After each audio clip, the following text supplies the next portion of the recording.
Hello, good old-fashioned triple test for you today because this is the kind of thing we do. So if you like, subscribe, turn on notifications, you'll never miss one. Today it stars the all-new Range Rover Evoque, a premium compact SUV, and its two chief rivals. One is the Audi Q3, the other is the Volvo XC40, voted European Car of the Year last year by some jurors, including yours truly. But let's see which is the best.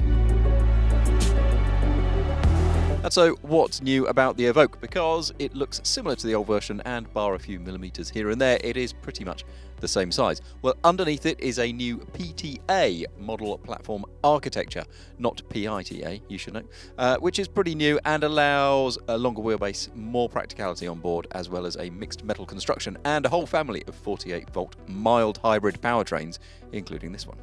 Inside there is a completely revised interior and a new twin touchscreen system which made its debut on the Vela.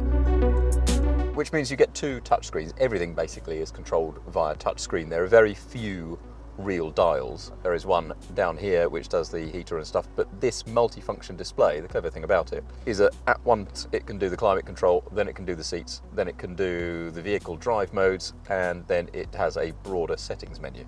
You have to take your eye quite a long way off the road to look at it, so the idea is that it's only for controls that you don't touch very often. Other controls, such as the radio and the navigation and the telephone, are on a top touchscreen that is not such a stretch away for your eyes, at least that's the thinking. And then there are what is actually some quite funky steering wheel mounted controls which can display different things. Now, I would still prefer a proper knobby dial thing, which is always where I left it, so that I can do that without having to take my eyes off the road, and it scans around a screen and I only have to take my eyes off the road very rarely. But this touchscreen is a common theme to all three of these cars. Audi, which used to have the MMI system, which had a rotary dial plus some buttons around it, has now gone completely touchscreen. It's relatively easy to navigate, but is not quite as straightforward as a rotary controller. And the Volvo has a big upright iPad-y style touchscreen that you can swipe through and swipe backwards and forwards. Again, it's quite big, it's quite easy to navigate around, but I wouldn't mind just having a button. Right, I've come to sit at the back of the Volvo because I happen to think it's probably the nicest rear cabin of the three. Not necessarily because it's the most spacious, although all three have got, I think, a reasonable amount of room. This is my driving position. I've got about hand's width of leg and headroom, though this has got a sunroof which eats into it a little bit, but it's quite spacious enough, and I'm 5'10", so an adult behind an adult is fine. But this is the only one that gets quite cool chromed vents in the back. It feels like there's the most space across it, but significantly, it's also the one, I think, with the lowest window line. The Evoque has the highest, and that's important because if you've got kids in the back with a high window line, it can feel quite claustrophobic. The Volvo, as you might expect, feels quite airy. Right, let's talk about a peculiar engineering phrase called perceived quality. Because when people build cars and they talk about quality, they don't mean quality like you or I necessarily understand it. What they mean is quality is being able to do the same thing time and time again to a standard. What we perceive as quality, hence perceived quality, is how nice things are. And all three of these cars do something quite differently. They all want to convince you they're a premium car, but they go about it in different ways. So the Audi's got quite an aggressive looking interior in a way, with sharp angles, sort of brushed aluminium surfaces, but the material quality, as I would know it, is pretty good. You know, there are soft touch plastics in most places, but it does start to fall apart a little bit as you get lower down in the cabin. Most of the places you touch often are of decent soft feel. If you move into the Volvo, it's a slightly different thing. Rather than the aggression, they've gone for a slightly more Scandi cool, slightly more airy feel to it. These panels here, by the way, you don't have to have this bright orange Alcantara, I must say. But the Volvo has a strip around here that you can select different kind of feels to, which is pretty cool. It's just a lighter, it's an area, it's a more relaxed environment, but still feels quite plush, I think. The Range Rover goes for the full-on plusher armour. Every material is soft, every material is trying to make you ensconced within the cabin. Now, if I do have a problem with the Range Rover, it's that it's got this very attractive looking sort of chromed satiny bit around the gear lever, but when the sun shines on it, it then glares up blindingly in the face. So there are slight ergonomic issues with the Range Rover, but for what it's worth, I think it's the one that does perceived quality the best.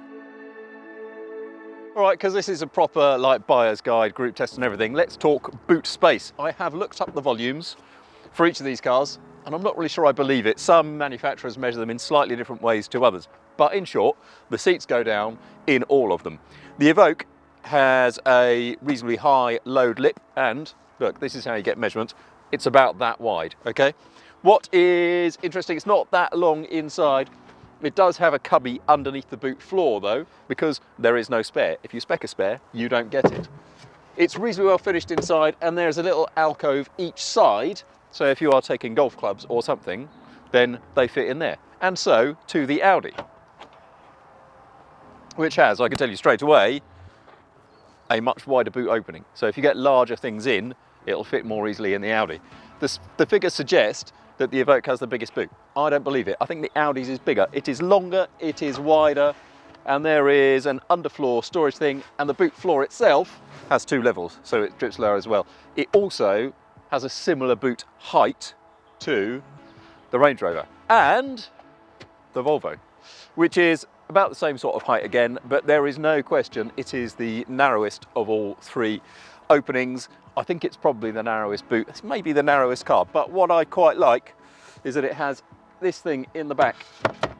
You can load it like that, and it has 3 bag hooks on it. So it's quite a versatile, quite a funky, useful space, if not quite as voluminous as the other 2. And so to the driving. What have we got? Well, all of these cars are 2-litre turbo diesels.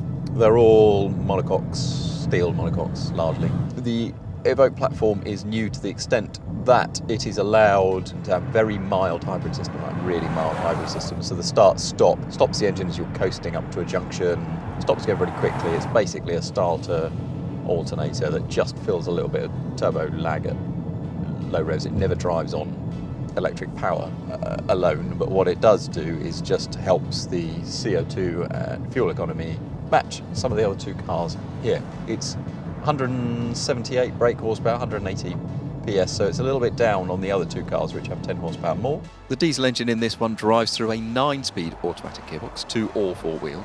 Now, I've never hitherto been really impressed with the Jaguar 2-litre diesel Ingenium, I think they call it, engine, with its quietness, but in here it's really quiet in here, really impressively quiet.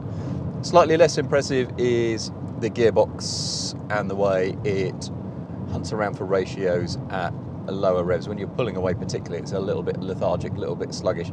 That might be a result of trying to make sure the engine goes through the emissions cycle and everything else. Its response is quite slow, so you don't end up with unburnt things coming out the back. That's just, you know, the nature of some modern diesels. But that aside, it's a very refined, very grown-up powertrain. And the rest of the ride is very refined and grown up too. That's one thing that Jaguar Land Rover does typically very well, is the ride and handling of its cars. The ride on this car is good. The steering is smooth and precise, and the responses are measured. It's not overtly hyperactive, it's not overtly agile. What it does have is it has a cushioned, sophisticated ride quality with low noise levels. It feels, you know, like a baby Range Rover. That's how it's meant to feel. That's what it does well. And to be fair, the rest of the interior cabin ambience does match that. You know, the materials are good, the driving position is good. It's that sort of accomplished, well-finished, well-rounded product, and it's on the money of the other 2. It's about 40,000 quid in this specification. This is S specification. The specifications get quite complex and blah blah blah, but if you go through and you do the mathematics, then this is, you know, a competitive car.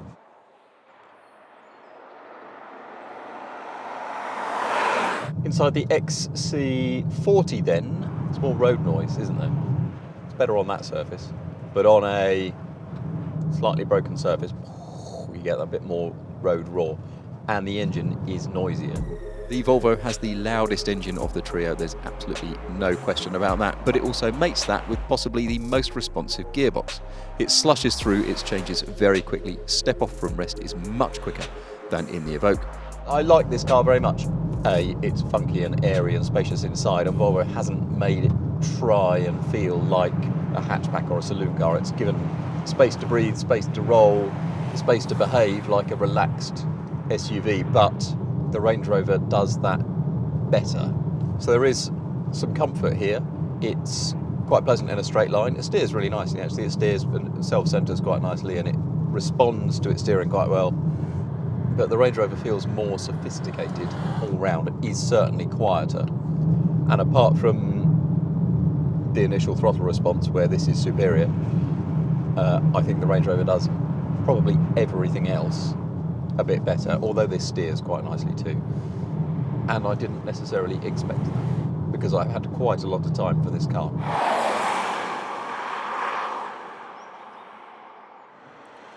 And finally then into the Audi, which I don't know if you can hear, makes more noise, not as much as the Volvo, the engine, but it does make more noise than the one in the Land Rover. The interior does not feel as plush as either of the other two. It doesn't have the kind of laid-back cool of the Volvo, and it doesn't have the outright refinement and luxurious feel, I don't think, of the Range Rover either. There's a bit of road noise too. I think Audi has tried to make the Q3 feel the most dynamically agile car in this class. To an extent it does. It has fairly quick steering and a reasonably responsive engine. Arguably the most agile in that respect, but the ride is the firmest. And you're looking at a tall car. If you want an agile car, here's a tip: don't buy an SUV. The steering doesn't take on any extra weight or anything as you steer. It's just, and while I say it's a bit more agile than the others, I think genuinely it is the least pleasant to drive. So overwhelming is a word, and underwhelming is a word. The word whelming does not exist. There is no middle ground. You cannot just be whelmed. But if you were able to be whelmed, this would be a whelming car. Actually, it might even be underwhelming. It just feels the least luxurious, the least welcoming. It's not that nice a car, is the truth of it. It's just not good enough. This just is not good enough. The Volvo is better. The Range Rover is the best. So there you have it. SUV company makes best SUV. Shouldn't necessarily be a surprise, should it? But I was slightly surprised by how much better the Evoque is than the competition. So if you like this triple test, remember we're here all the time. Don't forget to like, subscribe. If you turn on notifications, we'll never miss one. Thank you very much for watching. We really, really very much do appreciate it, and we'll see you soon.